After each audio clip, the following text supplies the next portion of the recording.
Hola, ¿cómo están? Mi nombre es Arminda Labastida Núñez. Bienvenidos sean a su programa Arte y Derecho. Gracias por acompañarnos. Para quienes nos acompañan por primera vez, quiero comentarles que este es un espacio de análisis y de reflexión del derecho a través de manifestaciones artísticas y culturales.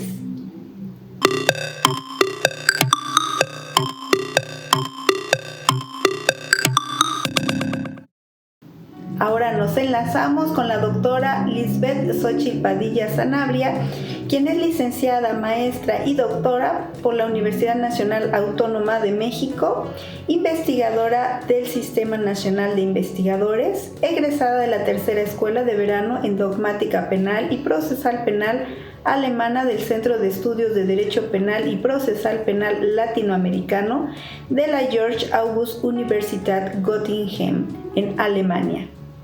Ha realizado estudios de Derecho Penal del Enemigo en la Universidad de Sevilla, España, junto con el profesor Gunther Jacob y Miguel Polaino Orts. Cuenta con el máster experto en victimología por la Universidad de Sevilla, España. Ha realizado el curso residencial euroamericano Nuevos retos para la interpretación jurídica en la Universidad del Salento en Italia, universidad que le otorgó el certificado de competencias en dicho tema. Es profesor invitado para impartir cátedra en la Universidad de Salento en Lecce, Italia. Impartió la Universidad de Lecce, Italia, la conferencia titulada La Convención de las Naciones Unidas contra la Corrupción. Ha impartido cursos de Derecho Procesal Administrativo en Quito, Ecuador. Doctora Lisbeth Xochitl Padilla Sanabria, bienvenida a Arte y Derecho. Es un honor contar con su presencia. Muchísimas gracias a ti, Arminda. Qué gusto de verdad estar en tu programa, estar con todo tu auditorio. Y bueno, pues yo estoy a sus órdenes en lo que ustedes ocupen. Actualmente hemos estado viviendo una serie de reformas constitucionales que en definitiva son muy controversiales. El 31 de diciembre del 2024 pareciera ser que aprovechando la época de fiestas llegó una más. El artículo 19 constitucional, segundo párrafo, lejos de acatar lo que la Corte Interamericana de Derechos Humanos solicitó que se adecuara el ordenamiento jurídico interno sobre prisión preventiva oficiosa para preservar los derechos humanos, se amplió el catálogo sobre prisión preventiva oficiosa y se intenta que este artículo se siga de manera literal. ¿Cuál es su opinión respecto de estas restricciones reiteradas a los derechos humanos en nuestro ordenamiento penal? Fíjate que yo como jurista, como estudiosa de la norma jurídica, no puedo decir que es correcto porque pues desde el año 2011 México realizó una reforma al artículo primero constitucional en donde todos los derechos humanos que formaban parte del sistema interamericano de derechos humanos pues se tienen que aplicar en México. Incluso te comento que en el año 2014 la Suprema Corte de Justicia de la Nación era la corte del exministro en retiro, Cosío Díaz, un jurista al cual, bueno, pues admiro profundamente porque gracias a él, en México, los juristas, pues tenemos esa parte comunicativa de los derechos humanos, ¿no? Entonces, como que en la corte él era el más, digamos, esa es mi percepción, por supuesto, él era el más propositivo en cuanto a la aplicación de los derechos humanos. Y sí, evidentemente emitieron una jurisprudencia, la 2006-225. Recordemos que la jurisprudencia de la Corte pues es obligatoria para todas las autoridades por debajo de la misma, en donde se señalaba o se señala, porque todavía está vigente esa jurisprudencia, donde se señala que la jurisprudencia de la Corte Interamericana, es decir, las sentencias de la Corte Interamericana de Derechos Humanos eran obligatorias para todos los jueces.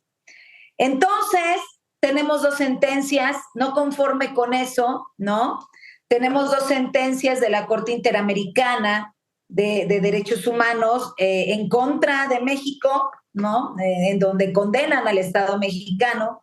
una de casi finales, los últimos meses del año 2022, y la otra en el año 2023, por ahí de abril, en donde me refiero a los casos Ompanxle Tecpile y al caso García Rodríguez contra México, que son sentencias maravillosas, unas sentencias riquísimas, pero en lo que a nosotros nos compete, lo importante es que la Corte Interamericana le dice al Estado mexicano, no, la prisión preventiva oficiosa pues no se debe aplicar, es contraria a los derechos humanos, viola el principio de igualdad, viola el derecho humano a la libertad, y en realidad el bloque, incluso hay una parte en el caso García Rodríguez en donde señala la Corte Interamericana que la última intérprete en materia de derechos humanos es la Corte Interamericana, no la Corte Mexicana,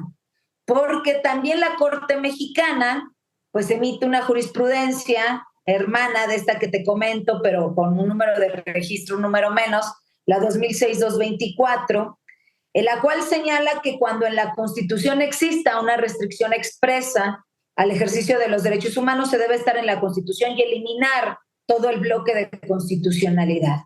Eliminar la Convención Americana de Derechos Humanos, eliminar la jurisprudencia de la Corte Interamericana y cualquier interpretación. Entonces, esto que nosotros tenemos el 31 de diciembre, que tú muy bien lo señalaste, la reforma al artículo 19 constitucional, se ha querido hacer desde hace mucho tiempo, ya sea por la Corte, ya sea por la propia Constitución, en donde se determina, digamos, violentar los derechos humanos a través de las restricciones a los mismos desde una perspectiva automática. Entonces, si yo veo desde la operatividad jurídica, esto no es posible, porque yo pongo esa parte de la Constitución precisamente bajo análisis del bloque de constitucionalidad, es decir, bajo el artículo 1 constitucional, párrafo 2, que señala expresamente y clarito, los derechos humanos se interpretarán, todas las autoridades los deben interpretar de conformidad entre esta Constitución y los tratados internacionales de los cuales el Estado mexicano sea parte. Entonces, unimos también la jurisprudencia de la Corte Interamericana bajo la jurisprudencia que les mencioné, y el mismo artículo 1 constitucional, párrafo 2, señala que hay un instrumento para hacer esa interpretación conforme. Y ese instrumento es el principio pro persona. ¿A qué se refiere este principio pro persona para aquellos que no son juristas? Pues que se tiene que aplicar la norma que más proteja a los sujetos. Incluso este artículo 1 constitucional, párrafo 3, señala que todas las autoridades desde el ámbito de sus competencias, cuando hablo de autoridades, hablo de las autoridades judiciales, de las autoridades legislativas, como lo es el Congreso, que hace estas reformas, ¿no? De las autoridades ejecutivas, del Poder Ejecutivo, las administrativas, ¿no? Todas están obligadas a proteger y respetar los derechos humanos. ¿Qué está haciendo el Congreso con esta reforma? ¿Y qué está haciendo el Estado mexicano con esta reforma? Pues precisamente violentar la propia Constitución mexicana, el artículo 1 constitucional, párrafo 2. Y entonces, ¿cuál es el tema? Que es inoperante, porque la propia Constitución tiene salidas, tiene fórmulas jurídicas para cuando exista un poder en ese sentido, entonces frenarlo, limitarlo.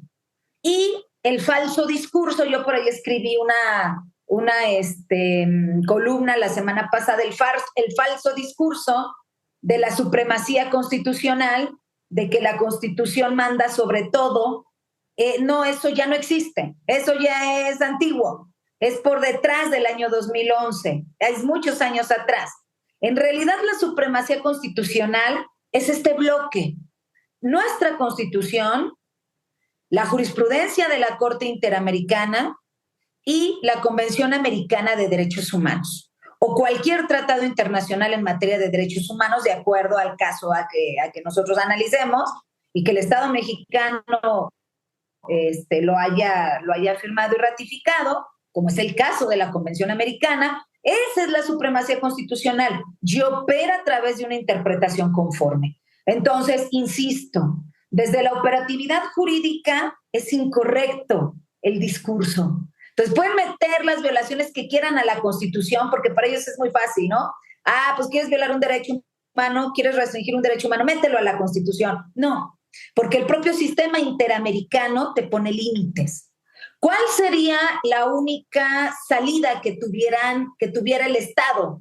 Salirse del sistema interamericano, lo cual a nadie le conviene, ni al propio Estado mexicano. Salirse del sistema interamericano. Entonces ahí pues ya no podemos hacer nada, porque sí nos convertiríamos precisamente en una dictadura. Y es muy grave lo que tú dices, mi querida Arminda, porque no solamente es la reforma del 31 de diciembre en materia de prisión preventiva oficiosa, está la reforma del 105 y del 107, que son la ley reglamentaria, es la ley de amparo, donde también pretenden restringir derechos a través de precisamente esta inobservancia mal hecha del sistema interamericano. También la reforma al Poder Judicial, ¿no? Que en estos 100 años, acabo de escribir una columna que yo creo que se publica en esta semana, donde yo decía estos 100 días, ¿no? Estos 100 días se han caracterizado por intentar restringir derechos humanos e intentar violar derechos humanos. En el caso del Poder Judicial igual, la reforma también dice, ¿no?, que se tendrá que estar a la literalidad de la ley y que no puede haber ninguna interpretación con ninguna norma a nivel convencional. No, son inoperantes. Desde el punto de vista de la jurisprudencia de la Suprema Corte de Justicia de la Nación en México, o sea, podemos tener también jurisprudencias restrictivas, pero si la confrontamos con jurisprudencias que protegen los derechos humanos, de igual forma el juzgador debe aplicar precisamente el principio pro persona y el bloque de constitucionalidad por encima de esa jurisprudencia. Entonces, bueno, es muy preocupante porque también los jueces que se van a elegir popularmente, pues no sabemos si tengan ese conocimiento, si el Poder Judicial anterior, pues, bueno, todavía sigue, ¿no? Pero ellos les costaba mucho trabajo aplicar esto que yo les digo, ¿eh? Muchísimo trabajo. Uno tenía que hacer unas argumentaciones fuertísimas para que lo aplicaran, ¿no? También tenía mucho que ver por parte de los juristas, de las defensas, pero hay muchos jueces muy buenos, a mí me tocaron bastantes, donde aplicaban el bloque de constitucionalidad del sistema interamericano y protegían a los sujetos imputados en cualquier materia que tú quieras, penal, administrativa, disciplinaria, en donde se le pudiera cambiar la situación jurídica y se aplicaba precisamente este tema. Pero hay otros que no, o sea, hay de todo. Pero ahora no sabemos los jueces del bienestar, ¿no? Cómo viene el tema. Eso es lo que es preocupante, porque podemos tener todo el conocimiento que querramos, pero si no se opera, híjole, vamos a tener que litigar o vamos a tener que recurrir a instancias internacionales, mi querida Arminda. Y es muy preocupante, bueno, todo el escenario en conjunto, como usted bien lo menciona, la reforma a la ley de amparo, los jueces y ahora esto. En fin, en medios de difusión diversos, usted ha señalado detalladamente cómo elevar el nivel jurídico para resolver esta encrucijada. En un sentido es lo que de hecho se venía presentando en algunos casos, como usted bien lo comenta, la inaplicación de la norma. No obstante, será todo un reto para jueces, juristas y todo el sistema jurídico tratar de llegar a salvar estos derechos humanos. ¿No es así? ¿Qué opina usted? Por supuesto. Fíjate que a mí lo que me preocupa es la politización del Poder Judicial, que es precisamente el que imparte justicia. Porque un político tiene un perfil distinto a un juzgador y un político tiene un perfil distinto a un jurista. Un jurista tiene que estudiar, un político no necesariamente. Un juzgador tiene que estudiar, tiene que investigar, tiene que capacitarse. Un político no necesariamente. El político basta para llegar a sus cargos con que gane su partido. Y llegan y a veces no saben nada de lo que van a hacer y van aprendiendo en el camino o medio lo hacen. No por ello no quiero decir que hay políticos que también tienen un gran nivel intelectual, por supuesto, ¿no? Pero es que en la política no se requiere de una preparación intelectual del nivel que se requiere en un juzgador. Entonces, si los jueces de elección popular van a estar ahí porque van a votar por ellos, imagínate, ¿no? Entonces, no van a votar por ellos porque tengan una carrera judicial o porque estén capacitados o por, independientemente de lo que me digan, ¿eh? O sea, independientemente de que, ay, bueno, es que escogimos a los mejores. No, el impartir justicia es, implica una serie de conocimientos, implica una serie de construcciones éticas durísimas. Y me parece que desde el punto de la elección judicial, a mí no me convence, Arminda. Por supuesto que no quiere decir que no se les pueda capacitar a los jueces. Sin embargo, pues así como aquellos que los ponen sus partidos políticos en los cargos, bueno, pues deben hacer precisamente lo que su partido, ¿no? Les comente o las líneas que sus partidos tengan, ¿no? Por ejemplo, yo creo que lo más interesante que estamos observando ahorita en este sentido, pues son precisamente las reformas. O sea, yo no puedo creer que todo un Congreso, a excepción de unos cuantos que son la resistencia, estén violando derechos humanos, ¿no? O sea, fíjate, o sea, cómo toda la gente, los diputados y los senadores que están en el Congreso, cómo no se dan cuenta, o si se dan cuenta, pues evidentemente no les importa, porque ellos tienen que alinearse al partido en el poder. Bueno, pues lo mismo va a pasar en el Poder Judicial.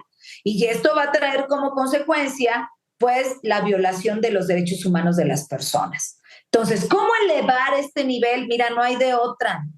Para elevar el nivel jurídico hay que estudiar, hay que capacitarse, hay que leer, ¿no? Y si vamos a tener jueces ignorantes que no hagan esto que estamos comentando, pues imagínate cómo van a impartir justicia. Entonces se van a dejar llevar, ¿no? Por las redes sociales, por ejemplo, ¿no? Se van a dejar llevar por lo que les diga el partido y lo peor que pudiera pasar, que es que se dejen llevar por el mejor postor. Imagínate cómo está el tema, ¿no? Yo no he visto hasta ahorita políticas públicas de capacitación para los jueces que vienen. Por ejemplo, políticas públicas en el sentido de que, bueno, ya votaron por él, pero se le tienen que hacer determinados exámenes por expertos para ver que evidentemente sea el perfil idóneo para impartir justicia. Eso no existe y seguramente no existirá. Entonces, bueno, pues ya en los próximos meses, ya el Congreso ya determinará quiénes son sus alfiles para estos cargos de jueces, magistrados y ministros. También lo hará el Poder Ejecutivo. El Poder Judicial sabemos que está ahorita parado el tema por algunas suspensiones en materia de amparo.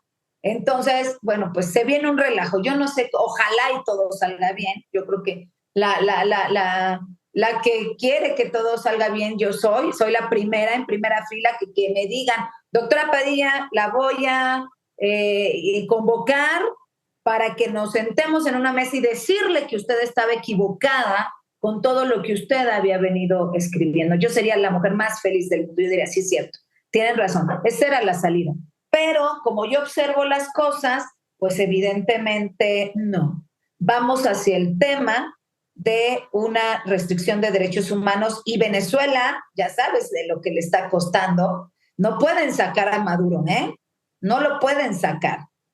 Ve más de 20 años sumidos en una dictadura terrible y no lo pueden hacer. Entonces yo creo que es momento de que los mexicanos, bueno, a través de toda esta información que estamos dando, pues no nos convirtamos, ¿no? Y no quiero decir que el pueblo venezolano es así, pero no nos convirtamos en un pueblo que a todo dice que sí. Ese es el tema, Arminda. Bueno, ahorita yo comentaba acerca de cómo usted ha explicado detalladamente, lo tiene en su canal de YouTube para aquellos que quieran verlo, las personas que nos acompañan el día de hoy, que quieran ver esta explicación detallada que usted hace respecto de cómo no seguir literalmente el artículo. Hay otras vías, otras opciones. Lo pueden ver en su canal de YouTube para que pues profundicen un poco más respecto de este tema. Y usted también es autora de diversos libros de materia penal. ¿Considera que para los lectores que no conocen a profundidad de estos temas, el libro Delincuencia Organizada, Lavado de Dinero y Terrorismo, Derecho Penal del Enemigo y la Restricción de Derechos Humanos, es una forma de adentrarse más en esta problemática o solamente es para eruditos en la materia? No, fíjate que yo trato de escribir mis obras lo más sencillamente posible. Incluso algunos me dicen, ay, doctor, es que es como si nos estuviera dando clase o como si nos estuviera dando una conferencia, porque los libros son muy sencillos. Fíjate que sí, y te comento que ese libro es uno de mis favoritos, de los que he escrito, por diversas razones personales, el de delincuencia organizada. Pero ¿qué crees que yo lo escribí en el año 2015? O sea, estamos hablando que ya son 10 años. Desde hace 10 años yo ya estaba diciendo que los derechos humanos los estaban restringiendo. Incluso mi última obra, o más bien mi más reciente obra, que es esta de la obtención de la prueba lícita en el ámbito de la restricción de los derechos humanos, ahí yo les digo, mira, está bien, ¿quieres restringir derechos humanos? Sí se puede, pero no de forma automática. En este libro que tú mencionas, en el de delincuencia organizada, lavado de dinero y terrorismo, ahí yo ya estaba señalando precisamente la jurisprudencia 2006-224 y otras más, por ejemplo, también no solamente en materia penal, sino en materia laboral, ¿no? Donde la propia Corte, ahí era la época en donde la Suprema Corte de Justicia de la Nación tenía todo el poder jurídico. Entonces bastaba con que la Corte dijera, es que a través de esta jurisprudencia voy a restringir la libertad. A través de esta jurisprudencia voy a restringir derechos laborales. A través de esta jurisprudencia voy a restringir derechos administrativos, ¿no? Y ya todo el mundo decía así. Yo decía, no, o sea, ¿por qué la Corte tiene ese poder? No, pues fíjate, la misma lógica que está utilizando este Congreso.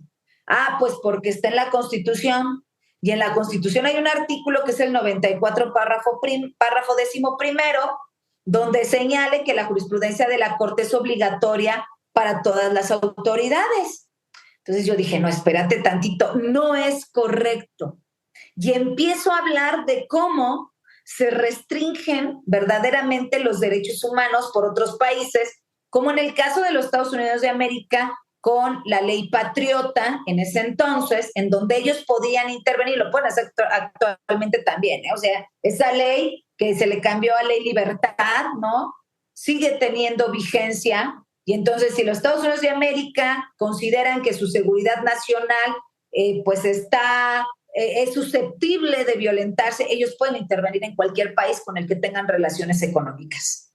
Fíjate nada más, ¿no? Entonces ahí yo manejo todo un marco internacional de cómo es que se puede intervenir y qué es la aplicación del derecho penal del enemigo en México, haciendo evidentemente una crítica en México y a nivel internacional.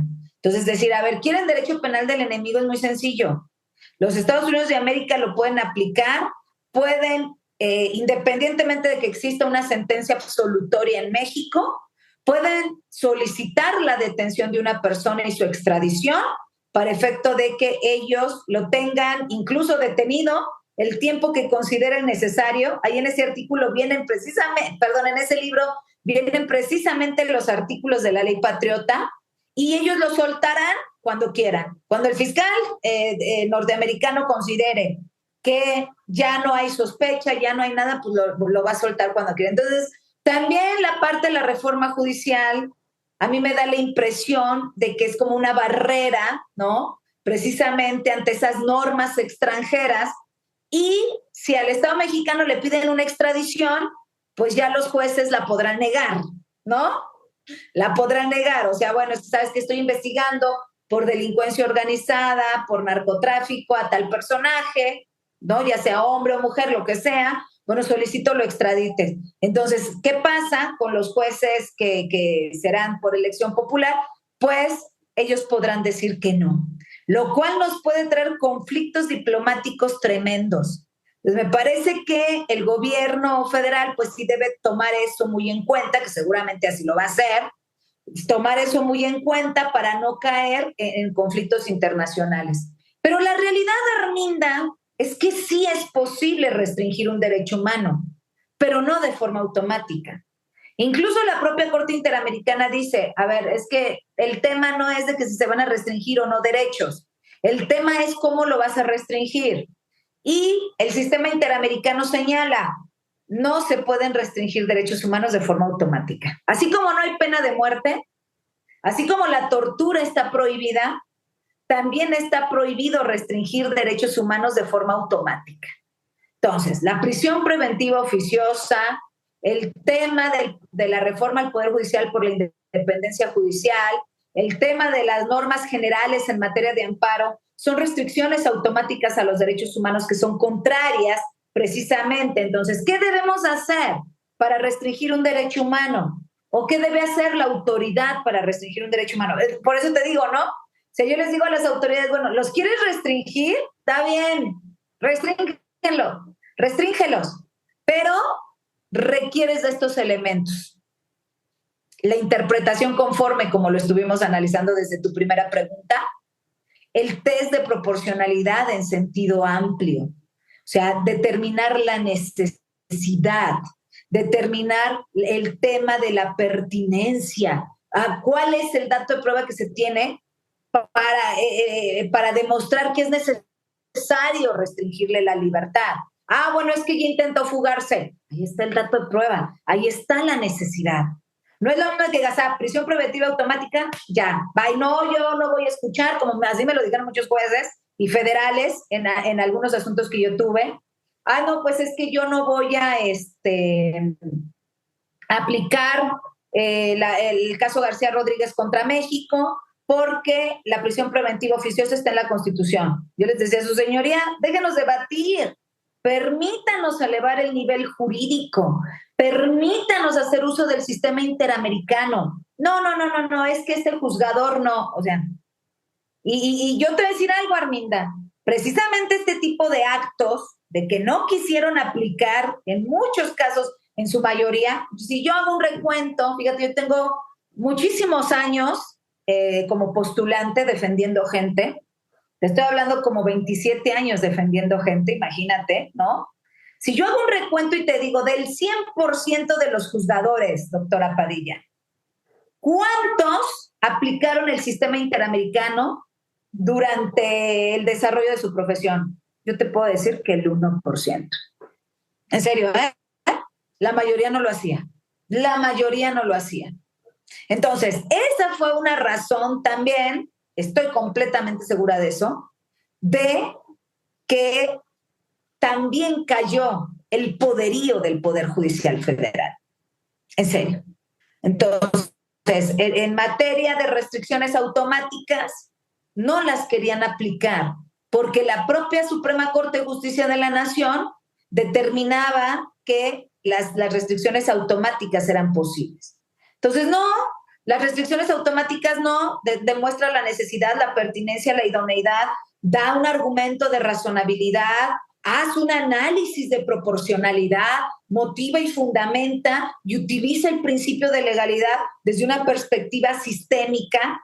En ese video que tú dices del canal de YouTube, en donde yo hago uso de una de las figuras geométricas de mi metodología geométrica para la operatividad dogmática y procesal del derecho punitivo, el rombo.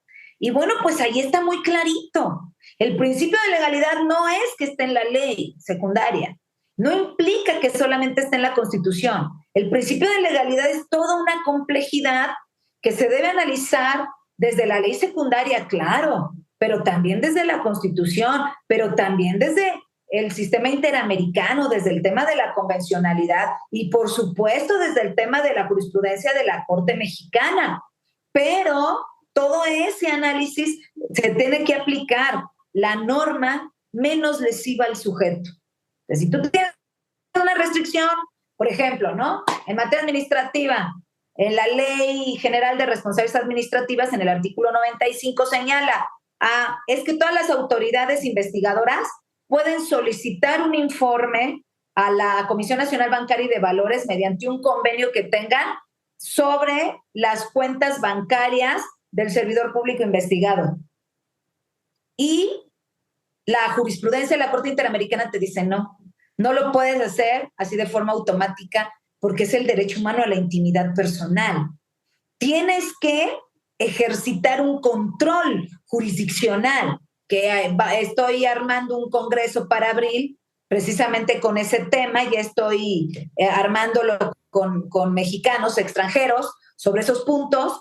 Bueno, es que la Corte Interamericana dice que requiero control, o sea, yo tengo que hacer este análisis del test de proporcionalidad en sentido amplio ante una autoridad jurisdiccional, en este caso el Tribunal Federal de Justicia Administrativa, los locales, ¿no? En materia administrativa, para que ellos me digan, sí, está demostrado, sí, tienes razón, puedes entrar, te abro la puerta del derecho humano a la intimidad personal o a la vida privada de las personas para que observes, para que obtengas toda la información de sus cuentas bancarias.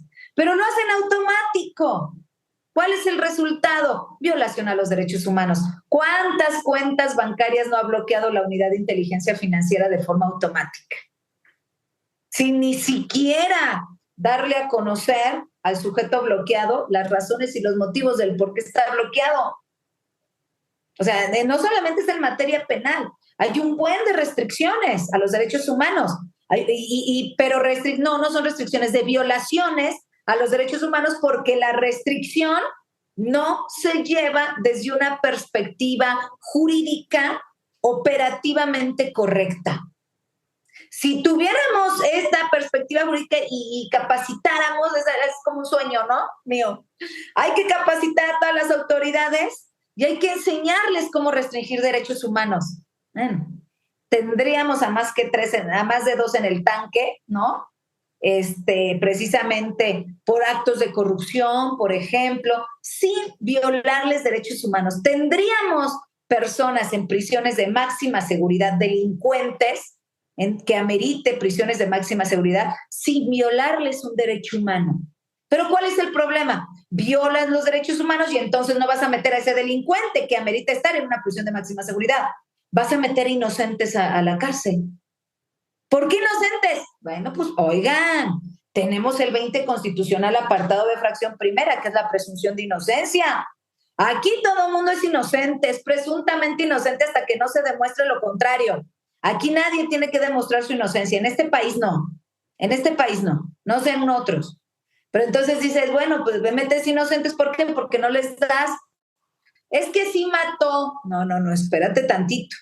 El sujeto es inocente hasta que no se demuestre con una sentencia que el sujeto mató, ¿no? Y además el Ministerio Público requiere dato de prueba. O sea, es todo un tema que a veces la ciudadanía me parece que no lo observa, ¿no? Todo un tema de análisis de procedimientos, etcétera. Entonces, bueno, pues mi querida Arminda, pues por ahí va el tema de mis obras. Pero si tú compras o si tú adquieres o si yo te regalo, más bien yo te los voy a regalar, ¿no? Mi primer libro desde el año 2014 que escribí, hacia este último que escribí en el 2024, son 10 años de conocimiento jurídico que van de la mano. Es el desarrollo de la norma jurídica y cómo es que lo estamos observando. Ya ahorita ya estoy en una investigación precisamente en este sentido de la restricción de los derechos humanos, pero ya con inteligencia artificial, ¿no? O sea, a ver, la inteligencia artificial, ¿de qué nos va a servir? Y es una sorpresa que yo les tengo a todo el gremio jurídico y a quienes también no son abogados, que les va a servir muchísimo y que tiene como base de análisis o de estudio a mi metodología geométrica. Entonces, yo creo que por ahí de agosto, septiembre, octubre de este año, pues ya tendré yo los resultados, ya estoy trabajando precisamente con mi alma mater, la Facultad de Estudios Superiores Acatlán de la UNAM, y estoy trabajando con la Universidad de Guanajuato también, y voy a trabajar también con Italia, con la Universidad de Perugia, y con la Argentina también, con la Universidad de Buenos Aires, y también voy a hacer una estancia en Leipzig, en Alemania, para tratar de traer todas estas ideas y ayudar al campo mexicano, el campo jurídico mexicano. Entonces, bueno, pues por ahí andamos, mi querida Arminda. Ese es el siguiente libro. Yo espero que esté el siguiente libro, y también puedo decir yo la siguiente estrategia, ¿no? Para efecto de aplicar. Me decían ayer, fíjate, en un comentario en YouTube que me hizo pensar, porque yo leo todos los comentarios, buenos o malos los leo. Y me decía una persona, eso sí, los nombres no los sé. Doctora Padilla, fíjese que me gustó mucho precisamente en ese video de la prisión preventiva oficiosa, ¿no? Que voy a cumplir 15 días, que ya lo grabé, más bien 8 días apenas el sábado pasado. Dice, me gustó mucho cómo hace usted su análisis jurídico, pero en lo que no estoy de acuerdo es que usted compare el derecho con las matemáticas, porque el derecho es una ciencia social. Y yo creo que tiene razón el comentario de entrada, pero a mí me parece que el derecho sí es exacto, que es cambiante, sí. Sí puede cambiar el derecho, no, más bien cambia el derecho de acuerdo al momento histórico en el que nos encontramos. Pero el derecho se puede aplicar desde una perspectiva tan exacta en donde busquemos que no exista margen de error en pro de los ciudadanos. Eso sí se puede. Pero si yo me quedo con la idea de que es que es una ciencia social, a veces los jueces van a decir que sí, a veces los jueces van a decir que no. No. Dicen que no ante la libertad, pues están violando el derecho humano a la libertad. Dicen que no a un debate en cuanto al tema, una medida cautelar de prisión preventiva. Pues a ver, no hay vuelta de hoja.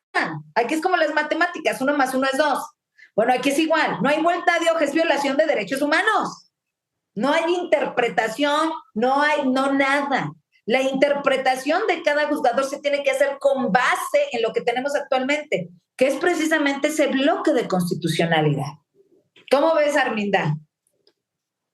Pues a mí me encanta el tema. Déjeme, le comento que también desde el 2014 mi tema de tesis de maestría fue respecto de delincuencia organizada, y también hice algunas observaciones que hasta el día de hoy, lejos de que se reparara en eso, ha ido incrementando. También he escrito algunos artículos y mi actual tesis de doctorado, y por eso me siento como muy honrada con su presencia en el programa, porque este tema creo que es muy importante para todos los mexicanos, para evitar injusticias que, como bien usted lo comenta, no todos van a tener el privilegio de tener una defensa de este tipo. Y desgraciadamente en cualquier momento puede uno encontrarse en esas circunstancias, y pues es muy triste que no se haga valer el principio de inocencia. Y bueno, pues quisiera, para poder concluir este tema, que nos hablara de alguna obra de arte que considere se relaciona con el tema que abordamos el día de hoy. Sí, fíjate que, oye, qué interesante la pregunta, me encanta. Y tiene que ver también con el título de tu programa, ¿no? Me encanta esa pregunta. Y fíjate que estoy pensando en una obra que me impactó muchísimo allí en Italia, en Florencia. Allá en Florencia, pues es como que la cuna de los artistas, ¿no? La cuna de Europa. Todo artista, eh, Miguel Ángel, Leonardo da Vinci, Sandro Botticelli, todos tenían que estar ahí y pues, tuvieron que haber estudiado ahí, ¿no? Arte, para que se les considerara como artistas de la época, ¿no? Sí, Arminda, entonces como te estaba diciendo, te estaba hablando de Florencia, hay una obra, una pintura que a mí me dejó impresionada, precisamente en la Galería degli Uffizi, que además llevaba una guía muy buena, cubana ella, muy, muy buena, y nos explicaba, bueno, pues excelentemente, no todas las obras de arte, porque pues digo, no las acabas. Es una obra de Sandro Botticelli, El nacimiento de Venus. ¿Por qué digo que se asemeja a todo esto que estamos viviendo? Porque la Venus de Sandro Botticelli, búsquenla ustedes en internet, El nacimiento de Venus. La Venus se supone que es la mujer más hermosa del mundo, la más hermosa. Y tú observas, ¿no? Una mujer, cómo va saliendo, o más bien no saliendo, sino más bien está por encima como de una concha de mar, ¿no? Y al lado, bueno, pues también hay varias pinturas y todo el tema. Bueno, varias cuestiones. Hay incluso, aquí lo tengo, aquí la estoy viendo, mira, para no errarle, ¿no? Se ven así como ángeles, por ejemplo, pues que le están adorando. Pero fíjate que esta Venus tiene dos características que a mí me impresionaron muchísimo. Y decía la guía, observen, es la mujer más hermosa del mundo, pero vean las caderas. No tiene caderas de una mujer. Entonces tú dices, ¿cómo es la mujer más hermosa del mundo si no tiene caderas? Y las caderas son propias, pues, del género femenino, ¿no? Nosotras, por el hecho de los bebés, de los embarazos, de la procreación, como ustedes quieran, pues tenemos caderas. Entonces ella, con su cabello largo, largo, largo, largo, largo, rubio, se tapa, lo agarra el cabello y se tapa los genitales. Entonces tú dices, bueno, ¿por qué si es una mujer? Entonces, no, es que, ¿cómo? Y luego nos dice la guía, obsérvenle los pies. Los pies no son pies hermosos de la Venus. O sea, son pies gruesos, incluso hasta parece que están hinchados, y con la otra se tapa un seno, ¿no? Y una partecita del otro seno. Nos decía la guía que en realidad era un hombre. Porque en esa época lo más hermoso que existía era un hombre. Entonces, si tú quieres que una mujer sea bella, no puede ser bella si no es a través del hombre, ¿no? Y no quiero hablar de machismo porque no es el tema, además yo no soy experta en género, no, sino porque lo que nos están mostrando actualmente, que es como lo correcto, como lo bello, como lo justo, en realidad no lo es, ¿no? Entonces es como esta Venus de Sandro Botticelli. En realidad ni mujer es, aunque se supone que es la mujer más hermosa del mundo de todos los tiempos, no es mujer, es un hombre. Entonces era un hombre dibujado, en realidad es un hombre y por eso se tapa los genitales, porque no es que no quisiera Sandro Botticelli, porque así no lo explicaron, sino por expresar que no era mujer, que era un hombre. Entonces, nosotros en esta época estamos viviendo ese tipo, digamos, de mentiras, ¿no? Porque no es cierto. No es protección a los derechos humanos, no es protección a la ciudadanía, no es derecho justo, no es otra cosa más que a través del propio derecho violar derechos humanos. Con eso me quedo, mi querida Arminda. ¿Cómo ves?